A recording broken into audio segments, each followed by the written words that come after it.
Megastar Chiranjeevi నటుడు, రాజకీయ నాయకుడు, సమాజ సేవకుడు, వ్యాపారవేత్త. ఇలా అడుగుపెట్టిన ప్రతి రంగంలో తనకంటూ ఓ ముద్ర వేశారు. అందుకే మరో అరుదైన పురస్కారానికి ఎంపికయ్యారు. దేశంలోనే భారతరత్న తర్వాత అత్యంత గౌరవంగా భావించే పద్మ విభూషణ్ అవార్డుకు చిరంజీవి పేరును రాష్ట్రపతి ద్రౌపది ముర్ము ప్రకటించారు. ప్రతి ఏటా గణతంత్ర దినోత్సవం సందర్భంగా భారత ప్రభుత్వం పద్మ అవార్డులు ప్రకటించనున్న సంగతి తెలిసిందే. ఈ ఏడాది కూడా రిపబ్లిక్ డే సందర్భంగా పద్మ అవార్డులను ప్రకటించారు. అయితే ఈసారి ప్రకటించిన అవార్డుల్లో తెలుగు రాష్ట్రాల తరపున పద్మ విభూషణ్ అవార్డుకు చిరంజీవి ఎంపిక కావడం గర్వకారణం. వివిధ రంగాల్లో ప్రతిభ చూపించడం, సమాజానికి ఉపయోగపడే సేవా కార్యక్రమాలు చేసేవారికి ఈ అత్యుత్తమైన అవార్డును ప్రకటించడం ఆనవాయితీగా వస్తోంది.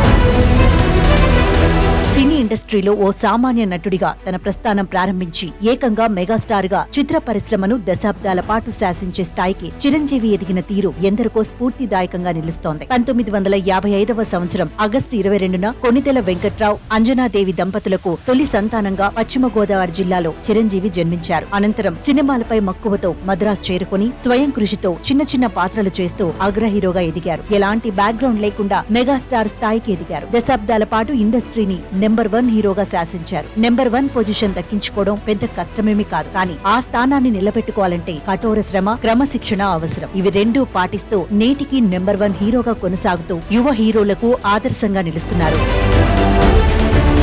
1992లో వచ్చిన ఆపద్ బాంధవుడు సినిమాకు 1.25 కోట్ల రూపాయల పారితోషికం అందుకొని దేశంలోని అత్యధిక పారితోషికం అందుకున్న హీరోగా రికార్డు సృష్టించారు. 1999-2000 ఆర్థిక సంవత్సరంలో అత్యధిక ఆదాయ పన్ను చెల్లింపుదారుగా సమ్మాన్ పురస్కారాన్ని కూడా అందుకున్నారు. అలాగే తన కెరియర్ లో 3 నంది అవార్డులు, 9 ఫిల్మ్ఫేర్ అవార్డులు అందుకున్నారు. ఇప్పటి వరకు 154 సినిమాల్లో నటించారు. అందులో 3 హిందీ సినిమాలు, 2 తమిళ, 2 కన్నడ సినిమాలు కూడా ఉన్నాయి. ఇటు సినిమాలు చేస్తూనే తనకు ఇంత పేరు ప్రఖ్యాతలు తెచ్చిపెట్టిన ప్రజల కోసం ఏమైనా చేయాలనుకునే ఆలోచనతో 1999లో Chiranjeevi eye and blood bank స్థాపించారు. ఆపదలో ఉన్న వారికి నేత్రదానంతో పాటు రక్తదానం అందించి ఎంతో మంది ప్రాణాలను కాపాడారు. ఇప్పటి వరకు దాదాపు 10 లక్షల మందికి రక్తదానం చేశారు. కరోనా సమయంలోనూ తన ట్రస్ట్ ద్వారా 32 ఆక్సిజన్ బ్యాంకులను ఉచితంగా అందించి చాలా మంది జీవితాల్లో వెలుగులు నింపారు.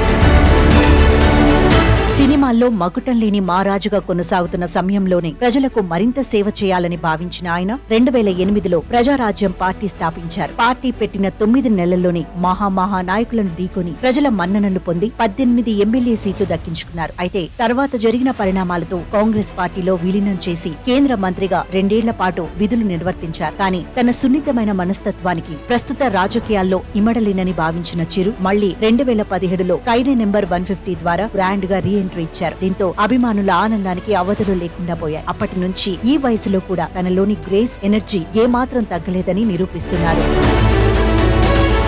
ఆయన సేవలను కాంగ్రెస్ నేతృత్వంలోని గత యూపీఏ ప్రభుత్వం గుర్తించి పద్మభూషణ్ అవార్డును ప్రకటించిన సంగతి తెలిసిందే. 2006లోని ఈ అవార్డు ఆయన అందుకోవడం విశేషం. మళ్లీ 18 ఏళ్ల తర్వాత పద్మ విభూషణ్ అవార్డు కూడా అందుకోవడం ఆయన కష్టానికి ఫలితంగా కొనియాడవచ్చు. తెలుగు ఇండస్ట్రీ నుంచి ఈ అవార్డు ఇప్పటి వరకు అతి కొద్ది మందిని ఈ అత్యున్నతమైన అవార్డు వరించింది. ఎన్నో రికార్డులు, రివార్డులు, అవార్డులు అందుకున్న ఇలాంటి వ్యక్తిని కేంద్ర ప్రభుత్వం పద్మ విభూషణ్ అవార్డుతో సత్కరించడం మరెంతో మందికి స్ఫూర్తిదాయకంగా నిలవనుంది. Hi, this is Dimple Hayati. Please subscribe to India Glitz Telugu. Hi, నేను మీ రవివర్మ. సబ్స్క్రైబ్ చేయండి India Glitz Telugu. Hi, this is Aadi Sai Kumar. Subscribe to India Glitz Telugu. Hi, this is Srinivas Vadlamani, Telugu character artist. Please subscribe India Glitz Telugu.